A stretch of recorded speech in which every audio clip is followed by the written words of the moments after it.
Hello, good evening, नमस्कार। Union finance minister Nirmala Sitharaman ने आज यानी 22 जुलाई 2024 को इकोनॉमिक सर्वे यानी आर्थिक सर्वेक्षण लोकसभा में पेश किए हैं। अब हम यहाँ पे यह देखने का प्रयास करेंगे, सबसे पहले थोड़ा सा देखेंगे कि इकोनॉमिक सर्वे क्या होता है, देन उसके बाद इसका हाईलाइट देखेंगे कि क्या हाईलाइट्स है, क्या मेन मेन पॉइंट है इकोनॉमिक सर्वे का। इस पिक्चर से समझ रहे होंगे, इसलिए मैंने लगाया कि वुमेन लेबर पार्टिसिपेशन बढ़ा है पिछले एक साल में। क्लियर, चलिए इसका डिटेल्स देखते हैं। सबसे पहले देखते हैं क्या है इकोनॉमिक सर्वे। इकोनॉमिक सर्वे यानी आर्थिक बजट, आर्थिक सर्वे एक प्री बजट डॉक्यूमेंट है। Pre budget document mean budget से जो कल प्रस्तुत होगा एक दिन पहले ये प्रेजेंट किया जाता है, यूनियन बजट से एक दिन पहले। यह इकोनॉमिक सर्वे क्या करता है, पूरे साल का यानी पिछले 12 महीने का क्या डेवलपमेंट है, क्या विकास है इंडियन इकोनॉमी का, उसके बारे में यह सर्वे होता है। बताया जाता है कि इसमें सर्वे में बताया एग्रीकल्चर का क्या ट्रेंड है, क्या उसमें चैलेंजेज है, क्या उसमें वृद्धि हुआ है, इंडस्ट्रियल प्रोडक्शन, इंफ्रास्ट्रक्चर, आधारभूत संरचना, एम्प्लॉयमेंट क्या हुआ, एम्प्लॉयमेंट का क्या स्थिति है, कितने एम्प्लॉयमेंट, क्या चैलेंजेज है इसमें, money supply, price, import export, foreign exchange, ये सारी चीज यानी जो जो इंडियन इकोनॉमी से रिलेटेड है पिछले एक साल में, उसी का यह लेखा जोखा है, उसी के बारे में रिव्यू है ना, बताया जाता है। कौन प्रिपेयर करता है, या of course ministry of finance का economic division of the department of economic affairs ये प्रिपेयर करते हैं, और इसकी देखरेख इनमें चीफ इकोनॉमिक एडवाइजर के देखरेख में यह बनाया जाता है, प्रिपेयर किया जाता है। चलिए अब सर्वे पे आते हैं, क्या क्या इसमें बताया गया है। सबसे पहले इकोनॉमिक सर्वे 2023-24 एक साल का होता है, तो 23 से भी 24 तक है ना। इंडियन इकोनॉमी, अर्थव्यवस्था के बारे में क्या बताया। अर्थव्यवस्था के बारे में सर्वे ने बताया है कि हम जो रिकवरी है वह सस्टेन्ड है ना। रिकवरी मीन जो पैंडेमिक एरा से रिकवरी हो गया, दूसरी बात अभी जियो पॉलिटिकल टेंशन है, हमास हो गया, इजराइल हो गया, मिडिल ईस्ट हो गया, आपको पूरा नाटो एक तरफ है, रसिया का कम्युनिस्ट वाले एक तरफ है, यानी पूरे जियो पॉलिटिकल स्ट्रक्चर अभी थोड़ा सा गड़बड़ है। उस स्थिति में हम लोग भी सस्टेन कर रहे हैं, लेकिन इसको सस्टेन करने के लिए डोमेस्टिक फ्रंट पर, घरेलू स्तर पर हम लोग को मजबूत होना पड़ेगा, है ना। बहुत सारे जो ग्लोबल एग्रीमेंट है उसमें थोड़ा सा मुश्किल है, ग्लोबल इशू है कि हम लोग कोई एग्रीमेंट पे पहुंचे, जैसे ट्रेड हो गया, इन्वेस्टमेंट हो गया, क्लाइमेट हो गया, है ना।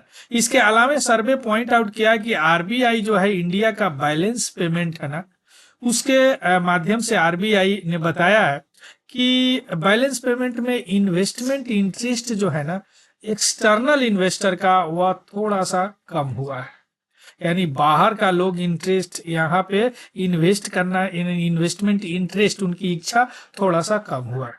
अगर कंजर्वेटिवली प्रोजेक्ट किया गया है जीडीपी को 6.5 से 7% 2025 के लिए, क्योंकि इसके लिए जियो पॉलिटिकल अभी देखें कन्फ्लिक्ट 2024 है ना। इसके अलावा हाई कमोडिटी प्राइस भी हो सकता है, रिवाइविंग इन्फ्लेशनरी प्रेशर यानी महंगाई का प्रेशर, है ना। तो इसमें मॉनेटरी पॉलिसी वगैरह ईजिंग किए जा सकते हैं, उससे थोड़ा सा ईज किया जा सकता है इसको, है ना। अब हम आते हैं कि इन्फ्लेशन, मुद्रास्फीति, महंगाई, इसको बोलिए। ऑफ कोर्स पिछले एक साल में महंगाई रेट को हमने स्टेबल करके रखा है ना इंडिया ने, और यह रिफ्लेक्ट करता है कि मॉनेटरी पॉलिसी मैनेजमेंट के बारे में आरबीआई या जो भी मॉनेटरी पॉलिसी में मॉनेटरी पॉलिसी से संबंधित है। इसके अलावा कोर इन्फ्लेशन की बात करते हैं, उसमें डायनेज में दिखी गई है पोस्ट पैंडेमिक के बाद में, है ना। लेकिन ओवरऑल इन्फ्लेशन मैनेज हुआ है इंडिया में। फिर भी सर्टेन सेक्टर, कुछ सेक्टर है जो अभी भी अपवर्ड प्रेशर महसूस कर रहे हैं, यानी उनमें महंगाई वगैरह है। फूड इन्फ्लेशन रिमेन कंसर्न है, यानी उस पर थोड़ा सा चिंताजनक है, क्योंकि अक्रॉस सभी स्टेटों में अलग अलग है ना। यानी survey emphasis the need for targeted intervention, एक टारगेटेड इंटरवेंशन तो फूड इन्फ्लेशन के लिए अलग से चाहिए इफेक्टिवली, है ना, जिससे फूड इन्फ्लेशन कम किया जा सके, है ना। आरबीआई लेती है, मिनिस्ट्री लेती है। इसके अलावा एम्प्लॉयमेंट और स्किल डेवलपमेंट की बात करें तो पीरियोडिक लेबर फोर्स सर्वे के अनुसार एग्रीकल्चर एम्प्लॉयमेंट थोड़ा सा बढ़ा है और इसमें रिवर्स माइग्रेशन हुए। रिवर्स माइग्रेशन में यहाँ से लोग बाहर जाते हैं कमाने, जैसे एग्रीकल्चर से कुछ और काम में चले गए, लेकिन अब कुछ और काम से एग्रीकल्चर में आ रहे हैं, रिवर्स हुआ है। इसके अलावा फीमेल पार्टिसिपेशन लेबर फोर्स में बढ़ा है, ये बहुत अच्छी बात है। और सर्वे अब ये भी बताया कि इंडिया जो है जो भी जॉब क्रिएशन है 2036 तक उसमें significantly required India will require significant job creation until 2036 तक हम बहुत अच्छी तरह जॉब क्रिएशन को डेवलप कर लेंगे, यानी उस समय तक सबको नौकरी मिल जाएगी, क्योंकि उस समय तक growing work force emphasise need for the strategic planning और एम्प्लॉयमेंट जनरेशन, है ना। इसके अलावा सर्वे सजेस्ट करता है कि इसको आगे बढ़ाने के लिए हमको गवर्नमेंट से कोलैबोरेशन करनी पड़ेगी, गवर्नमेंट को एकेडमिया से, प्राइवेट सेक्टर भी इसेंशियल है स्किल डेवलपमेंट के लिए और एम्प्लॉयमेंट के लिए। क्लियर। इसके अलावा आते हैं इंडिया और वर्ल्ड ट्रेड की बात करते हैं, भारत और विश्व व्यापार की। तो इंडिया ट्रेड जो है, चूंकि अभी भी इंडिया ट्रेड एक अच्छी पोजीशन में है, इवन ग्लोबल टर्मोइल जो चल रहा है, जो ग्लोबल जियोपॉलिटिक्स अभी जो टेंशन चल रहा है, उसमें भी हम अच्छे पोजीशन में है। हमारा जो करेंट अकाउंट बैलेंस है वो फेवरेबल है, अच्छा है। इसके अलावा जो हमारा ट्रेड डिफिसिट है वह पिछले साल के अपेक्षाकृत, प्रीवियस ईयर का अपेक्षाकृत अच्छा हुआ।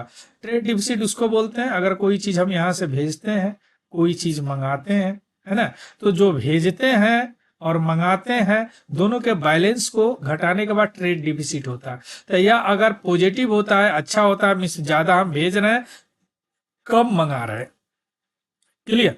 यानी इसका और सर्वे जो है जियोपॉलिटिकल जो भू राजनीति चेंज है उसके बारे में डिस्कस किया है, ग्लोबल ट्रेड सारे इफेक्ट हो रहा है, और इसे इंडिया ट्रेड का strategic and emphasises the need for diversification and trade partner. और इकोनॉमिक सर्वे या सजेस्ट भी किया है कि इस जो ग्लोबल टर्मोइल से बचने के लिए थोड़ा सा हम जो है अपने डाइवर्सिफाई करें ट्रेड डिफिसिट को, ट्रेड जो भी कर रहे हैं दूसरे कंट्री से, मीन्स अगर एक कंट्री से कुछ मंगा रहे हैं तो ऐसा नहीं कि उसी पे डिपेंड रहे, दूसरे से भी मंगाए, तीसरे से भी मंगाए। एक किसी को कुछ भेज रहे हैं इसका मतलब नहीं उसी को पे डिपेंड रहे, दूसरे अगर चाहते हैं तो उनको भी भेजा जाए, है ना। इसके अलावा टैरिफ और नॉन टैरिफ भी चैलेंजेज है ना। सर्वे जो ऐसा सर्वे के तरफ से ऐसा सजेस्ट किया है कि वह कॉम्पिटिटिवनेस को इनहेंस किया जाए।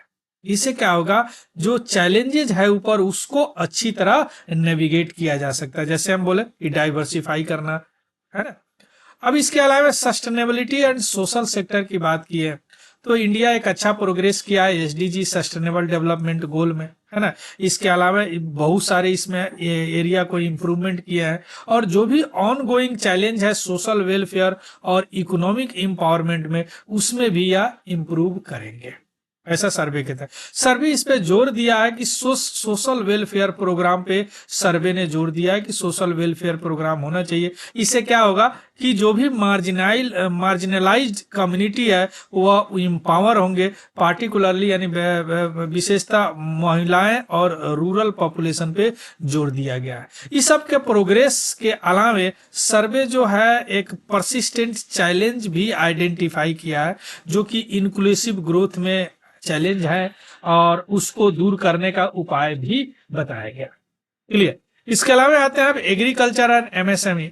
सर्वे जो हाईलाइट किया है कि potential of for growth in agriculture, यानी एग्रीकल्चर में बहुत संभावना है ग्रोथ करने का, और उन्होंने एग्रीकल्चर ने सजेस्ट दिया है, जोर दिया है कि आप क्रॉप डाइवर्सिफिकेशन, इन अलग अलग तरह के क्रॉप को उगाएं। इसके अलावा जो भी टेक्नोलॉजी आ रहा है नए नए उसको भी एडॉप्ट किया जाए, सर्वे ने बताया ना।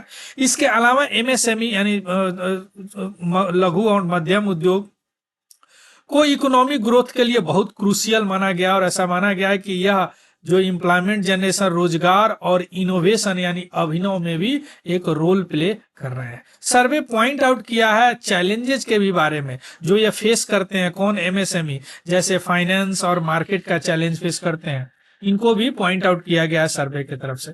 सर्वे ने बहुत सारे गवर्नमेंट इनिशिएटिव जो भी पहल गवर्नमेंट की तरफ से लिए गए हैं, जो एग्रीकल्चर को सपोर्ट करते हैं और एमएसएमई की सपोर्ट करते हैं, उसकी भी चर्चा की गई है। इसके अलावा फाइनेंशियल असिस्टेंट और कैपेसिटी बिल्डिंग प्रोग्राम भी चलाने की बात हो रही है एग्रीकल्चर एंड एमएसएमई। इसके अलावा सर्विस और इंफ्रास्ट्रक्चर यानी सेवा क्षेत्र और आधारभूत संरचना के बारे में भी सर्वे में बताया गया है कि सर्विस सेक्टर जो है ना एक बहुत मेजर ड्राइवर है इकोनॉमिक ग्रोथ के लिए, और यह बड़ा एक महत्वपूर्ण रोल प्ले करता है हमारा जीडीपी ग्रॉस डोमेस्टिक प्रोडक्ट में, है ना, प्रोडक्ट में। और सर्वे में बताया गया, नोट किया कि सर्विस सेक्टर को इंप्रूव किया जाए क्वालिटी के साथ और इफिशियंसी के साथ।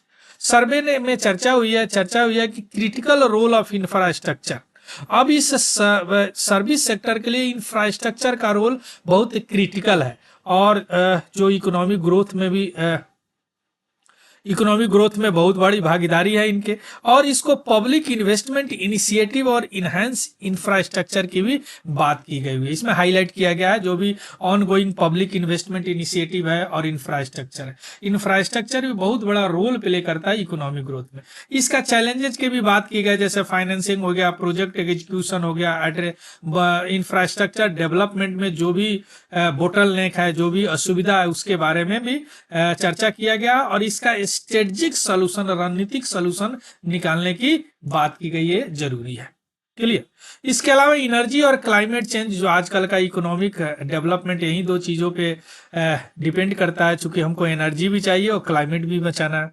तो सर्वे आउटलाइन किया है इंडिया का कमिटमेंट जो है कि हम रिन्यूएबल एनर्जी को ट्रांजिट करेंगे, यानी उनके तरफ बढ़ेंगे, रिन्यूएबल एनर्जी रिसोर्स के तरफ। और इसमें सर्वे में फोकस किया गया मेनली सोलर और विंड एनर्जी पे, है ना। इसके अलावा इस पे एम्फेसाइज किया गया है बैलेंस एनर्जी मिक्स का। बैलेंस एनर्जी मिक्स मींस अभी तक तो हम नॉन रिन्यूएबल एनर्जी रिसोर्स पे ज्यादा, पेट्रोलियम प्रोडक्ट पे, तो इसमें मिक्स करने की बात किया गया कि बैलेंस बना के चले, क्योंकि पूरी तरह हम रिन्यूएबल भी नहीं हो सकते, पूरी तरह इसको भी नहीं छोड़ सकते, तो धीरे धीरे इसमें यानी रिन्यूएबल एनर्जी ट्रांजिशन करें, है ना। अगर क्लाइमेट एक्शन की बात करें, इसका भी स्ट्रेटजी डिस्कस किया गया है इस इकोनॉमिक सर्वे में, और इसमें हाईलाइट किया गया एडॉप्टेशन पे, यानी नई नई टेक्नोलॉजी को एडॉप्ट किया जाए, है ना, जो कि लो कार्बन डेवलपमेंट